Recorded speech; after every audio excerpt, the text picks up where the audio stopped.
Hey everyone, welcome back to my channel. If you're new here, my name is Summer. Today I brought back my brother once again. We're going to be doing a fun little video for you guys. It's going to be all the tips you need to know if you are planning on traveling to Cuba. So we have 12 very important tips. Actually, we also put them in order from most important to least important, but they're really all important.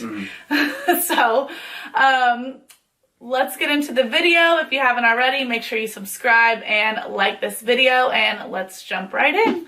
All right, hot tip number 1. You need to have a visa to travel into Cuba. So the best way to do this is to stop somewhere out of the country along the way. So we were traveling from California and we stopped in Panama before we got to Cuba, and Panama is where we bought our visa. So I say this because if you stop somewhere along the way rather than traveling direct, your visa is going to be a lot cheaper. So we got ours for $20 when we stopped in Panama. But if you fly direct from Miami or wherever else there's direct flights, you are going to have to pay for a visa once you get in Cuba, and it's usually around $100. And we paid $20 for ours because we bought it in a different country. And also check to see if it's included in your flight. Some airlines will include it, some won't. Ours was not. So you have to make sure you buy your visa. If it's not included in the purchase price of your airline ticket, you have to buy it at the last airport you're at before you enter Cuba. Exactly, and we flew Copa Airlines and it was not included. I'm not sure which airlines do include it and do not include it. Tip number 2. Hot tip.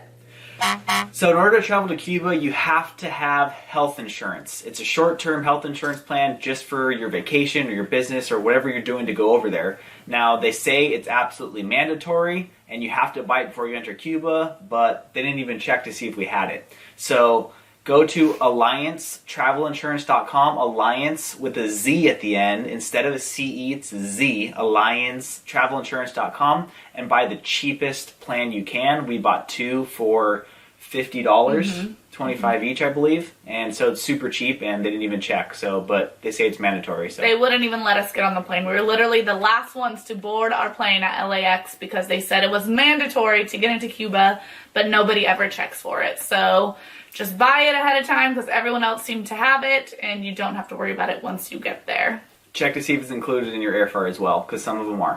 Alright, hot tip number 3, screenshot all your important documents, stuff that you looked up before you went to Cuba, before you actually get there, because once you get there, internet is super hard to find, which we'll be talking about in a little bit. But for example, if you have Airbnbs, reservations, make sure you screenshot those before you get there. Your travel insurance that we just mentioned, make sure you screenshot it before you get there.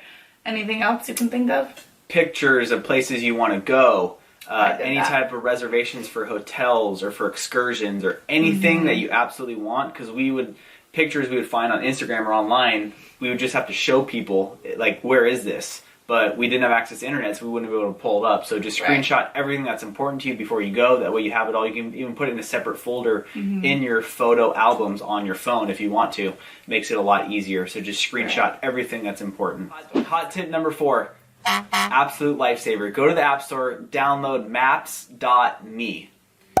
It's an absolute must. We both used it every minute of every day that we were in Cuba. And what you do is you're going to go to maps.me, you're going to download the entire country. It's a map of the entire country, and it downloads it onto your phone is where it's saved. So you don't need internet access to now access the map. And it'll show you everything from restaurants to places to go. It'll even route maps for you to see how to get places and directions and hotels and monuments, and everything you need is on maps.me. The other cool thing is that you can leave a review or you can see other people's reviews. So some things don't have a review, but then others will say, oh, 8.6 or 9.3 or whatever. So you can actually see comments that other people have left about places you're interested in going. So it's exactly like your maps on your iPhone, but you can use it there with no internet whatsoever. So definitely saved us.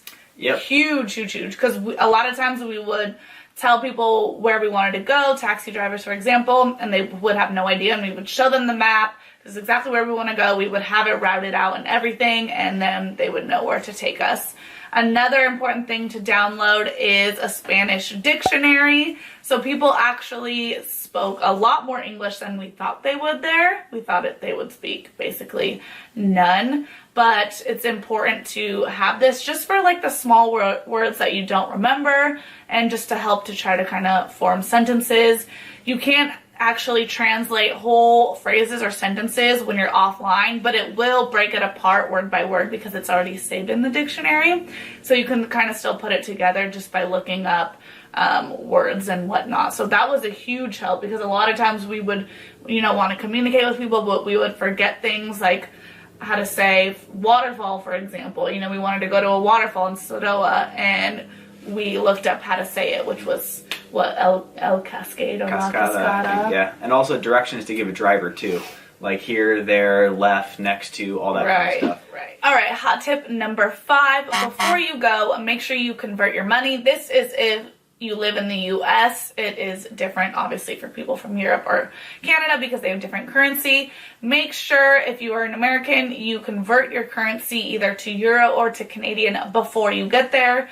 We did it to Canadian just because we did all the conversion rates, and we thought that was the best conversion rate, going from US to Canadian to CUP, which is what they call it there. You don't want to keep your money in actual US dollars because they do charge, I think it was like a 10% fee or something to change your money once you get there. So definitely make sure you have it in either Euro or Canadian ahead of time before you get there. And then as soon as you get off the plane, in the airport, there are little kiosks that you can go to, and then you can convert your money right there, no problem.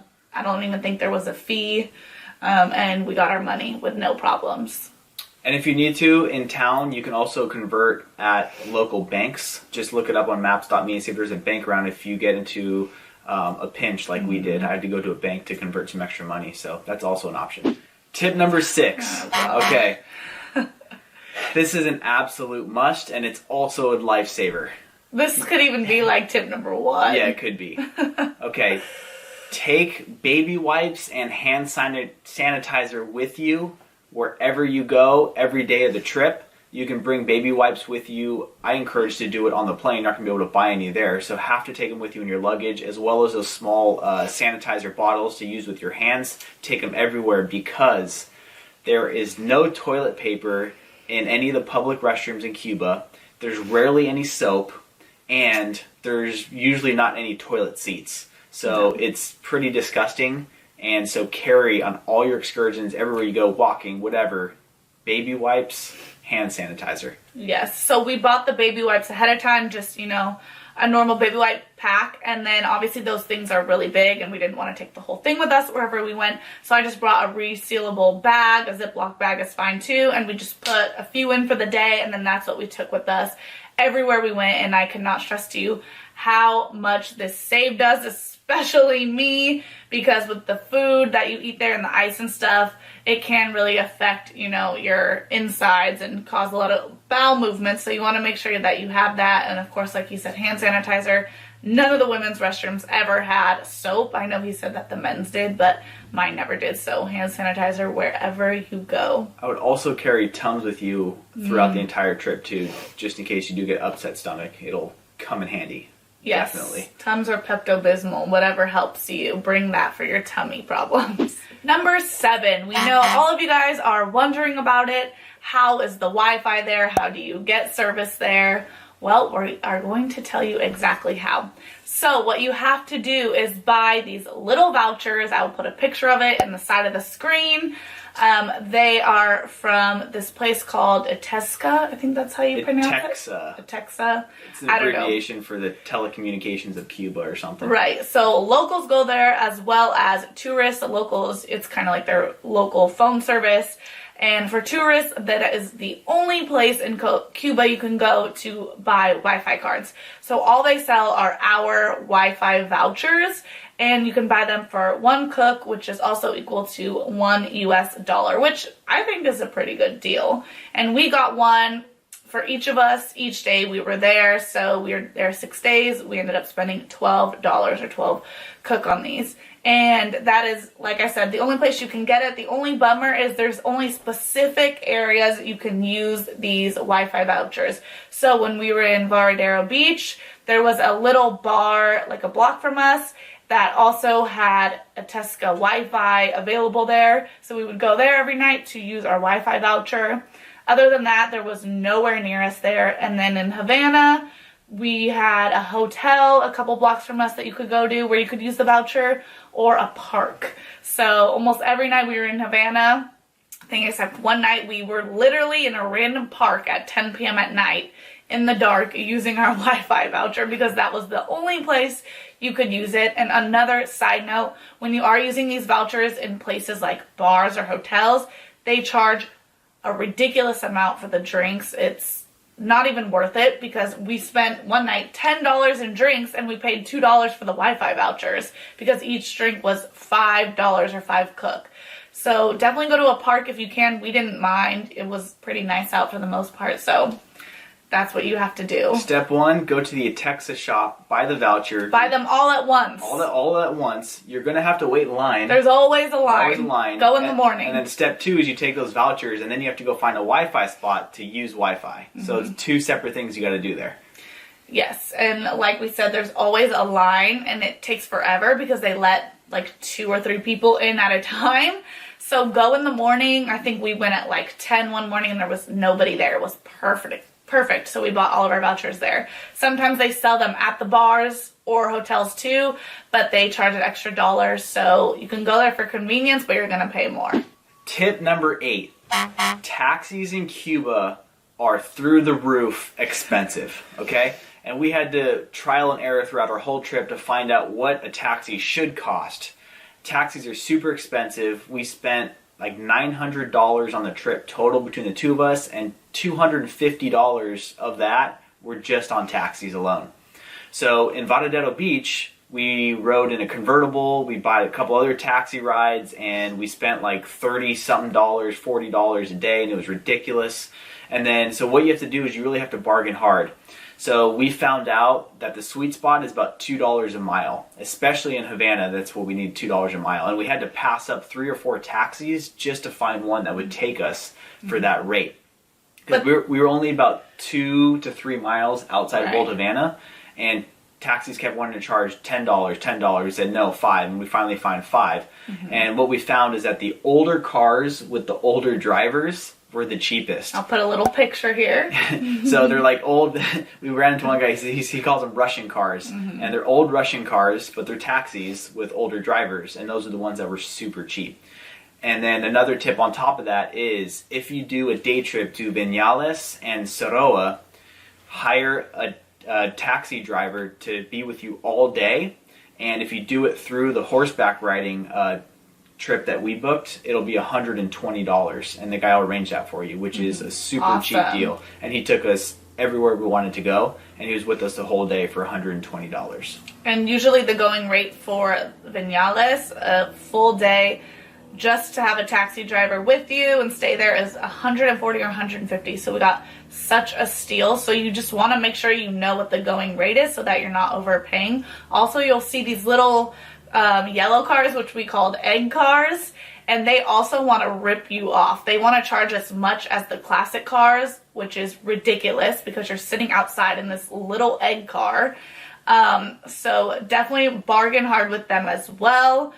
And the ridiculous thing is that these cars are driving around no matter what, if they don't even have people in there, but they'd rather drive around with no one in them and make people pay more than just give a good deal and have people actually in their car making them money.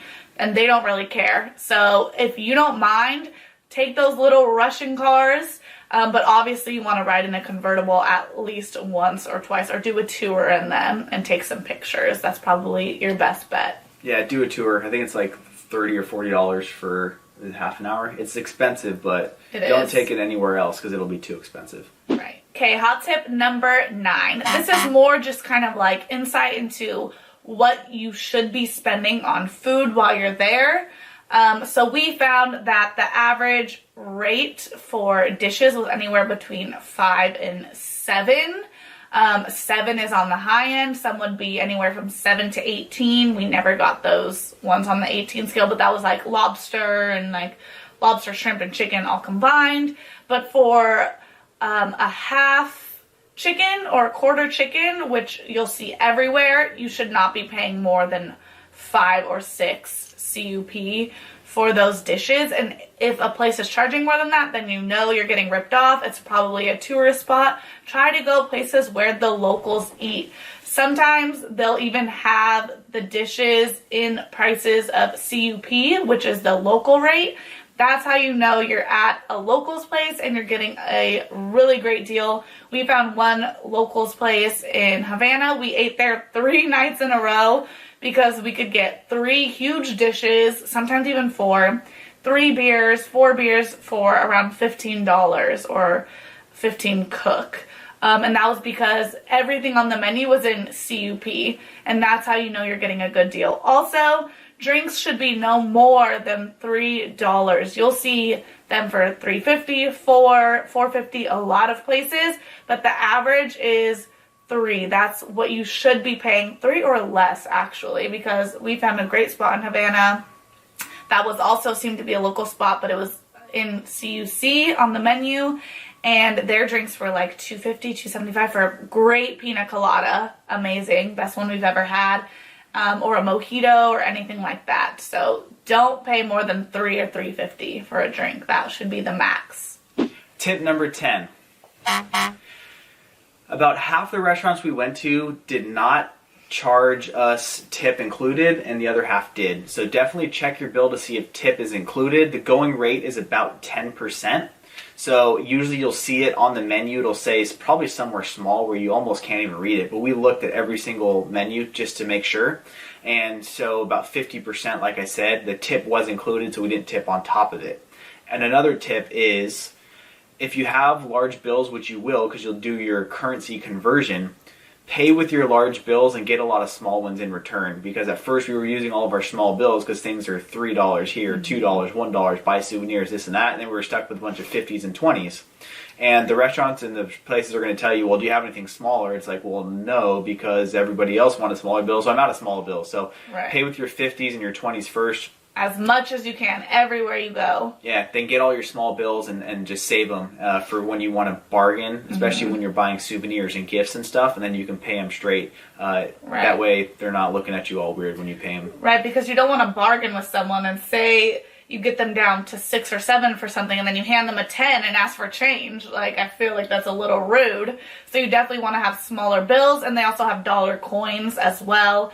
Keep those for as long as you can, you know, until you're ready to bargain or get souvenirs at a lower price.